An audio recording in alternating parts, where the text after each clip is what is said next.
नमस्कार मंडळी, सुप्रभात. आज आपण परत एकदा नवीन ठिकाणी आलेलो आहोत. आपण आलो आहोत मृगगडला. मृगगड म्हणजे त्याला भेलीवचा किल्ला असेही म्हणतात. त्यासाठी आपण आलो आहोत भेलीव सावे या गावात. तर आता आपण इथे पहिले नाश्ता केलेला आहे. ते ज्यांच्याकडे आपण नाश्ता केला त्या काकांची आपण ओळख करून घेऊया.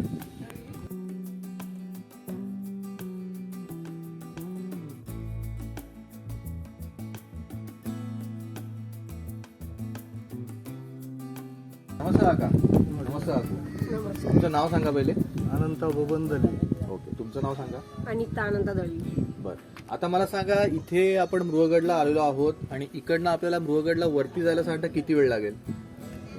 एक दीड तास लागेल. 1 ते 1.5 तास. हो. ओके. आणि आता इथे तुम्ही घरगुती जेवणाची सोय करता, तर किती लोकांची सोय इथे करू शकता तुम्ही? जशी मंडळी जशी म्हणजे 50 लोकांपर्यंत 50-100 लोकांपर्यंत जेवण होऊ शकतं. हो. आणि राहायची सोय होते का इथे? हो हो. तर मग तुम्ही इथे राहायची सोय कुठे करता? म्हणजे टेंट टाकून देता का कसं आमची करता? 2 घरं आहेत. बरं, त्या घरामध्ये झोपतो आणि हातून पांघरून सगळं सगळं देतात. किती रेट घेतात? पोटभर जेवण, भात भाकरी पापड लोणचं 2 भाज्या पोटभर जेवण. त्याचे किती पैसे घेतात? 150 रुपये. 150 रुपये. आणि नॉनव्हेजचे किती घेतात? 200 रुपये. बरं, त्याच्यामध्ये पोटभर अनलिमिटेड. हो.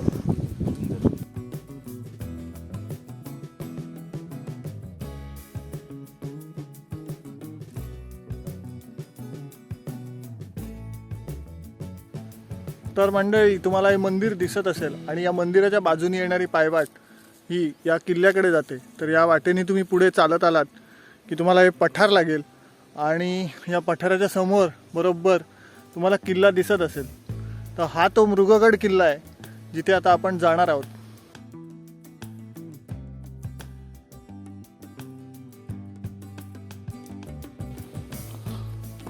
तर मंडळी, या वाटेने आता आपण पुढे निघालेलो आहे. तर इथे तुम्हाला जागोजागी मार्किंग केलेले दिसून येतील. किल्ल्याकडे जाणारी ही वाट हे ॲरो दर्शवतात. हे बघा, असे मार्किंग इथे पुढे जागोजागी केलेले आहेत.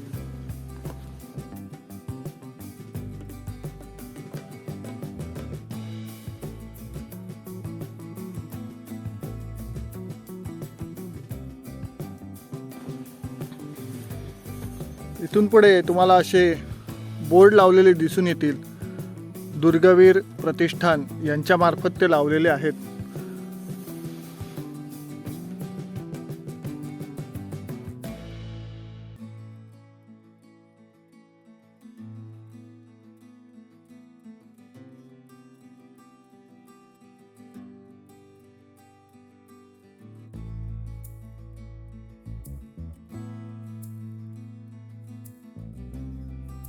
मंडळी, आता आपण गडाच्या दिशेने निघालेलो आहे. हा तुम्हाला जो समोर किल्ला दिसतोय त्याला आपण पूर्ण वळसा घालणार आणि इथे ही जी खिंड दिसते या खिंडीतून आपण आता वरती जाणार आहोत.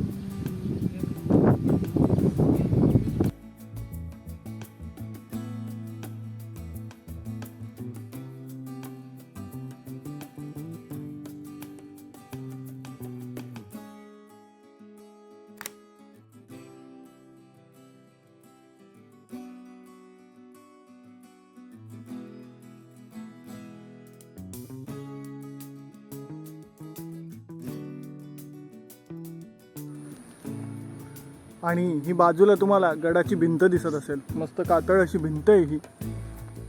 त्याच्या बाजूने आत्ता आपण चाललेलो आहे. देशातून कोकणात वाहतुकीसाठी उतरणारे अनेक घाट महाराष्ट्रात इतिहास काळापासूनच अस्तित्वात आहेत.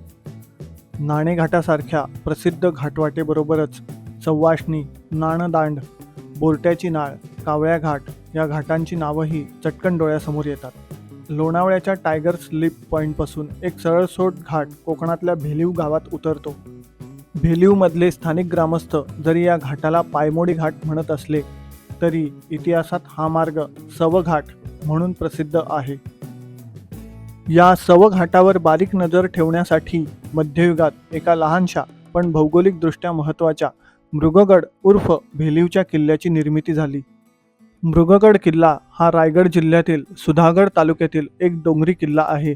मृगगड किल्ल्याची उंची 1750 फूट आहे. हा किल्ला भेलीव गावाजवळ आहे. मृगगड किल्ल्याचा इतिहास फारसा माहीत नाही. हा किल्ला कोणी बांधला याबद्दल सुद्धा जास्त माहिती नाही. हा किल्ला टेहळणी बुरुज म्हणून जास्त वापरला जात असे. किल्ल्याचा फोटो पाहिल्यास खडकाचा आकारच असा आहे की तटबंदीची गरजच नाही आणि या किल्ल्याला प्रत्यक्षात कोणतीही तटबंदी नाही.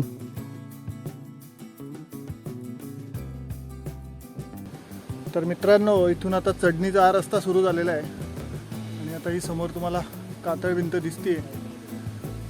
तर आता हे चढून जाऊयात आपण. तर आपण इथून वरती चढून आल्यावर इकडे पुढे गेलो की इथे आपल्याला दगडात खोदलेली गुहा दिसून येते. आता आपण तिथे जाऊया. मित्रांनो, आपण जेव्हा ही चढून येतो तेव्हा इथे झाडाला एक बोर्ड लावलेला आहे किल्ल्याकडे जाणारा.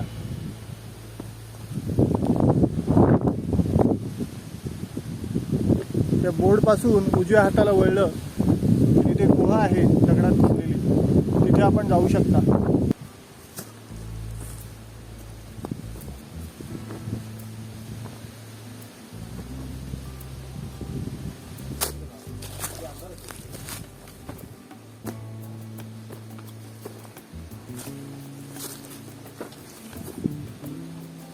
मित्रांनो, आता आपण गुहेमध्ये जात आहोत. पूर्ण आतमध्ये अंधार आहे. अमोलदादाकडे टॉर्च आहे. आपण आता जाऊयात आतमध्ये.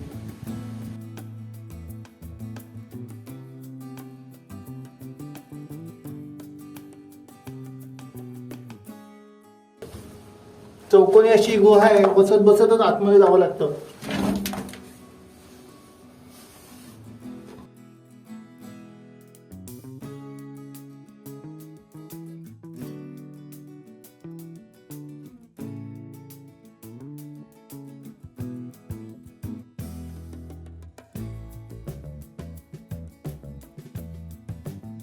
तर आता आपल्याला इथून खाली उतरायचं आहे आणि खाली गेल्यावर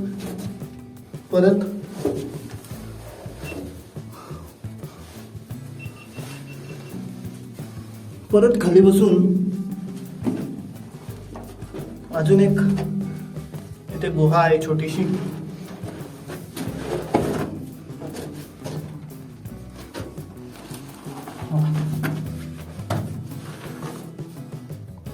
मंडळी बघू शकता, इथे अशी गुहा आहे. साधारण 5 ते 7 माणसं एका वेळी इथे थांबू शकतात. पूर्ण दगडात खोदलेली ही गुहा आहे. 5x20 असेल. 5x20. तर मंडळी, आता आपण इथून चढून वरती आलेलो आहे. आता हे तुम्हाला मागे दिसत असेल खिंड, हे थोडंसं चिमणी क्लाइंब सारखं आहे. आता इथून आपल्याला चढून वरती जायचंय.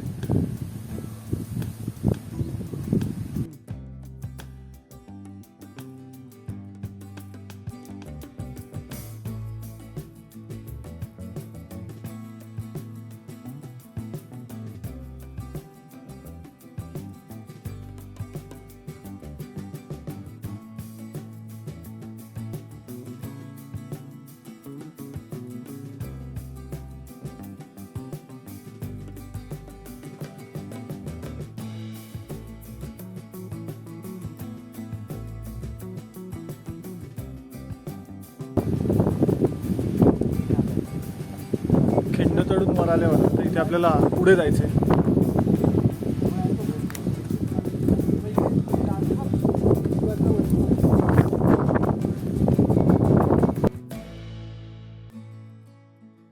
वरती चढून आल्यावर किल्ल्याचा नकाशा लावण्यात आला आहे. त्यात किल्ल्यावर कोणत्या वास्तू आहेत ते दर्शविले आहे. या बघा, इथे तुम्हाला दगडात कोरलेल्या पादुका दिसत असतील.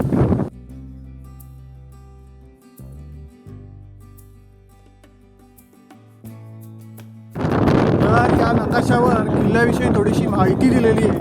मृगगड हा मध्ययुगीन दुर्ग आहे. सर्व घाटातून कोकणात उतरल्यावर सह्याद्रीच्या मुख्य रांगेखाली हा किल्ला आहे. सर्व घाटांवर नजर ठेवण्यासाठी या किल्ल्याचे बांधकाम केलेले असावे. छत्रपती शिवाजी महाराज आणि कारतलब खान यांच्या उत्तरपूर्वीच्या लढाईत मृगगडाचा उपयोग झाला असावा असं इथे एक ऐतिहासिक माहिती इथे लिहिलेली आहे. इथे वरती चढून आल्यावर उजव्या हाताला गुहेकडे जाणारा मार्ग आहे. पायऱ्या जरा कठीण आहेत, म्हणजे अगदी दगडात कोरलेल्या छोट्याशा पायऱ्या आहेत. तेव्हा जाताना वरून जावं लागेल. इथे तुम्हाला ती गुहा दिसत असेल.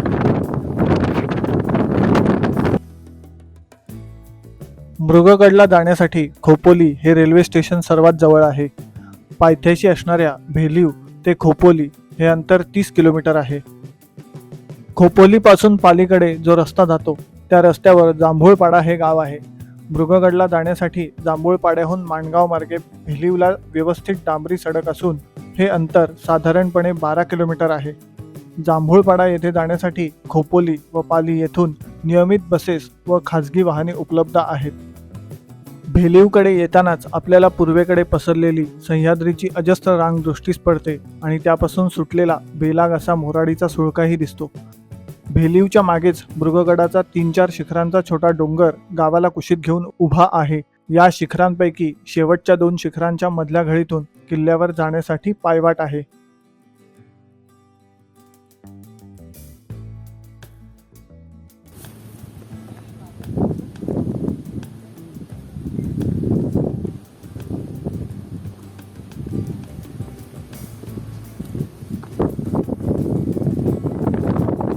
मंडळी, आता आपण या गुहेच्या इथे आलेलो आहे. आता आपण आतमध्ये जाऊन बघूयात.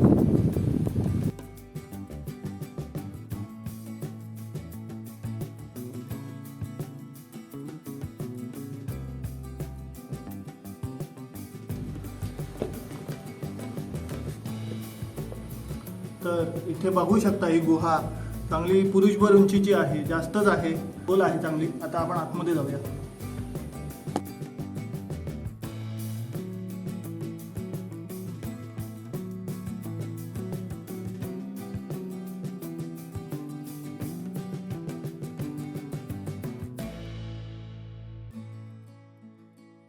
ही बघा गुहा छानशी पुरुषभर उंचीची आणि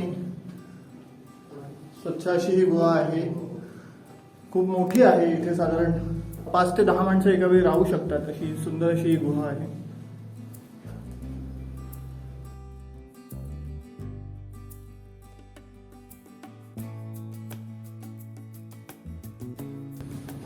गुहेच्या समोरून दिसणारा सुंदर असा हा नजारा तुम्ही बघू शकता.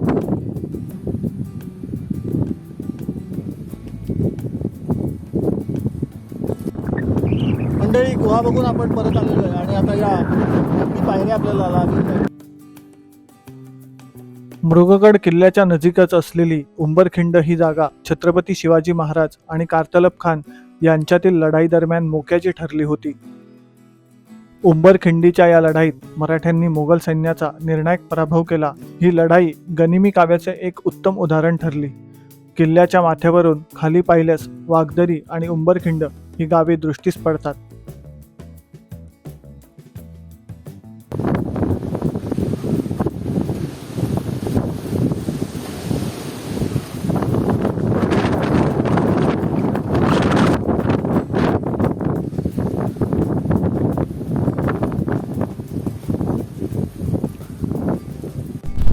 तर मंडळी, आपण इथे गडमाथ्यावर चढून आल्यावर सर्वात प्रथम आपल्याला इथे महिषासूर मर्दिनीचे मंदिर दिसून येते. दगडात कोरलेली ही मूर्ती आहे. त्याचप्रमाणे बाजूला त्याच्या समोर एक शिवपिंड देखील आहे.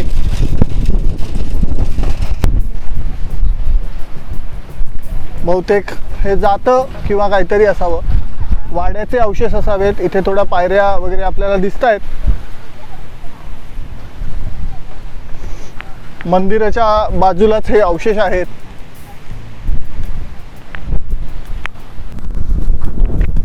आता इथून आपण बाले किल्ल्यावर जाऊयात.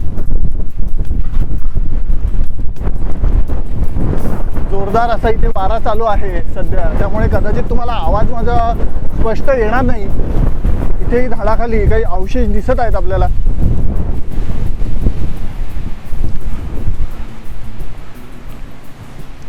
सर्वप्रथम इथे आपल्याला 2 पाण्याची टाकी लागलेली आहेत. हा केवढी सुंदर आणि मोठी अशी ही टाकी आहेत. दगडात बांधलेली आहेत पूर्ण.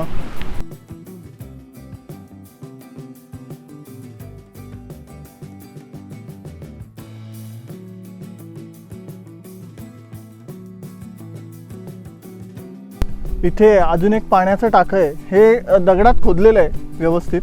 त्याच्यात आत्ता पाणी आहे पण ते पिण्यायोग्य नाही. त्यामुळे तुम्ही जेव्हा गडावर याल मृगगडावर तेव्हा सोबत पाण्याच्या बाटल्या जरूर घेऊन याव्यात. गडावर पिण्यासाठी पाणी उपलब्ध नाही. त्याचप्रमाणे या टाक्यांच्या बाजूला काही अवशेष, दगडी अवशेष तुम्हाला दिसून येतील. इथे जातं दिसतंय, जातं जुन्या काळातलं. हे दगड आहेत काही.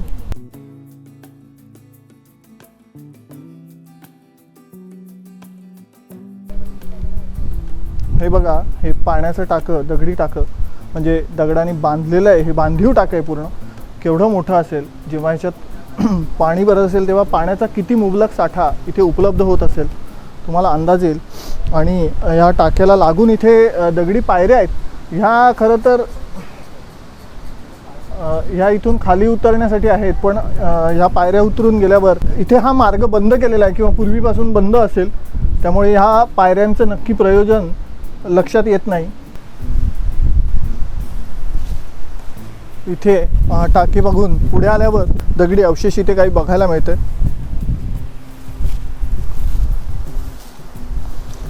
हे गडांवर संवर्धनाचं काम करणाऱ्या संस्थेनी हे दगड असे एकावर एक इथे रचून ठेवलेले आढळत आहेत. अनेक संस्था याच असं नाही, बऱ्याच गडकिल्ल्यांवर, दुर्गांवर संवर्धनाचं कार्य करत असतात. खरं तर त्यांच्या या कार्याला सलाम आहे. एवढी मेहनत घेऊन हे संवर्धन करत असतात. पण त्याचवेळी जेव्हा आपल्याला या संवर्धन कार्यात भाग घेणं शक्य नसतं, त्यावेळी निदान गडकिल्ल्यांवर आल्यावर आपण त्यांनी केलेल्या कामाची नासधूस करू नये आणि त्या गडाचं पावित्र्य जपण्यात मदत करावी. कचरा वगैरे फेकू नये. खास करून पाण्याच्या बाटल्या की ज्या येताना आपण वरती घेऊन येतो आणि नंतर त्याचं ओझं होतं म्हणून त्या रिकाम्या झाल्यावर किल्ल्यांवरच टाकून देतो, तर हे करणं अत्यंत चुकीचं आहे. इथे तुम्हाला अजून एक चौथरा दिसून येत असेल.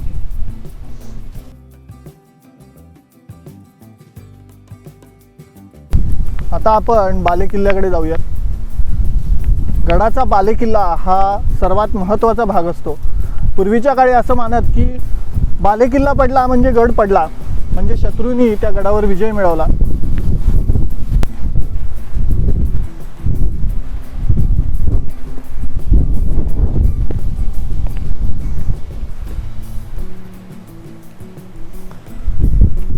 इथेही आपल्याला काही बांधकाम आढळून येत आहेत. कालच इथे काही संस्थेची लोकं आलेली, म्हणजे आम्ही सकाळी गावात आलो तेव्हा त्या लोकांनी सांगितलं की काल इथे दुर्ग संवर्धन करणारी काही लोकं आली होती. कदाचित त्यांनीच काल हे काम केलेलं असावं.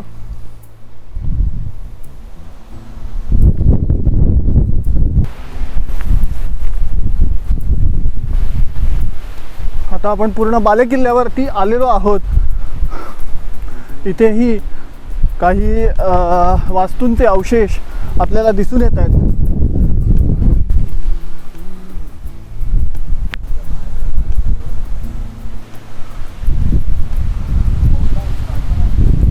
हा कदाचित राजवाडा असू शकतो. हा दगडी रांजण इथे एक आपल्याला दिसतोय.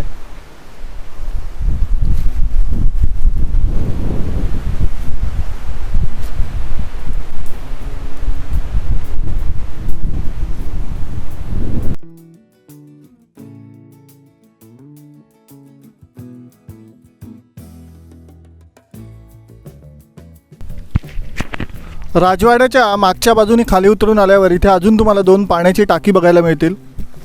दगडात खोदलेलीच अशी ही पाण्याची टाकी. आणि जसं मी तुम्हाला मगाशी म्हटलं, दुर्ग संवर्धन करणाऱ्या काही संस्था इथे येऊन संवर्धनाचं कार्य करीत आहेत.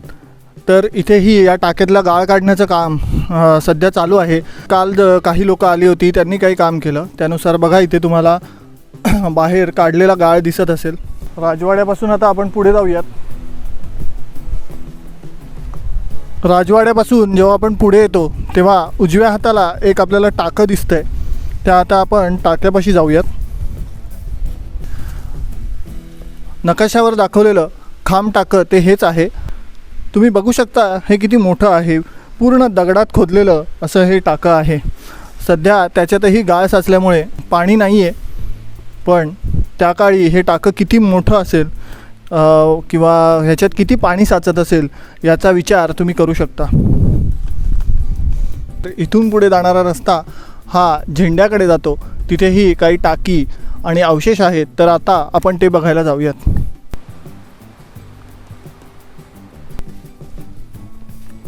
राजवाडा बघून पुढे आल्यावर इथे आपल्याला अजून काही पाण्याची टाकी दिसत आहेत. गाळानी सध्या ती भरलेली आहेत.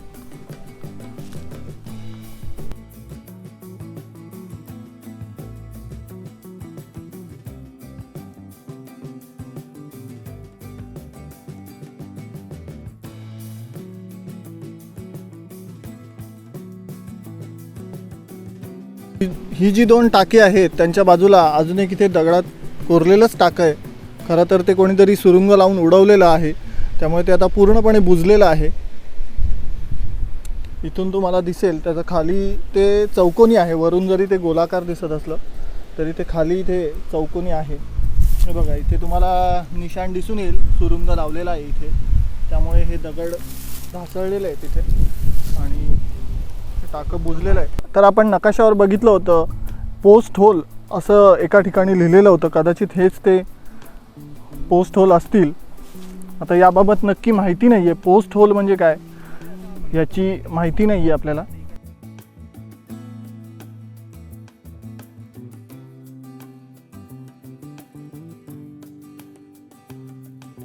हे टाके आणि पोस्ट होलच्या बरोबर समोर आपला भगवा ध्वज फडकतो आहे. मृगगड किल्ला हा पश्चिम घाटातून बाहेर पडणाऱ्या एका नैसर्गिक सोंडेच्या स्वरूपात वसलेला आहे. महाराष्ट्रातील फारसे पर्यटक भेट देत नसलेल्या किल्ल्यांपैकी हा एक असल्याने येथील नैसर्गिक सौंदर्य आजही अबाधित आहे. मृगगड किल्ल्याचा उपयोग ह्या परिसरावर आणि त्याच्या सभोवतालच्या प्रदेशावर पाळत ठेवण्यासाठी केला जात असे. आत्ता वातावरण बरंचसं धुरकट आहे, नाहीतर ह्या किल्ल्यावरून तुम्हाला इर्शाळगड, कलावंतीण-दुर्ग, प्रबळगड हे स्पष्टपणे दिसून येतात. तुम्हाला कदाचित लाईट त्या बाजूनी जास्त असल्यामुळे नीट दिसणार नाही, पण समोर एक सुळका दिसत असेल असा वेगळा, डोंगर रांगेपासून वेगळा झालेला. त्यांना पाचलिंगी पिनॅकल किंवा पाचलिंगी सुळके असे म्हणतात. तिथे 5 वेगवेगळे सुळके आहेत म्हणून त्यांना पाचलिंगी असे म्हणतात. तर मंडळी, सुंदर आणि छोटासा असा हा मृगगड किल्ला आपला बघून पूर्ण झालेला आहे आणि आपण राजवाड्यापाशी आता परत आलेलो आहोत. इथून आपण परतीच्या प्रवासाला लागणार आहोत. तर साधारण किल्ल्यावर येण्यासाठी 1 तास आणि किल्ला फिरण्यासाठी 1 तास असे साधारण 2 तासात पूर्ण किल्ला बघून होतो. तर तुम्हाला जर कधी वेळ मिळाला तर तुम्ही नक्की या किल्ल्याला भेट द्या आणि तुम्हाला हा व्हिडिओ कसा वाटला ते जरूर सांगा. व्हिडिओ आवडला असेल तर व्हिडिओला लाईक करा, चॅनलला सबस्क्राईब करा आणि बेल नोटिफिकेशन ऑन करा. भेटूया नवीन व्हिडिओमध्ये. धन्यवाद. मृगगडचा हा प्रवास इथे संपतोय, पण प्रत्येक किल्ला आपल्याला काहीतरी शिकवून जातो. कधी इतिहासाची ओळख, कधी निसर्गाची जवळीक आणि कधी स्वतःचीच नवीन ओळख. या गडाच्या वाटा मागे पडतील, पण इथल्या आठवणी कायम सोबत राहतील. पुन्हा भेटू अशाच एका नव्या वाटेवर, कारण भटकंती अजून बाकी आहे.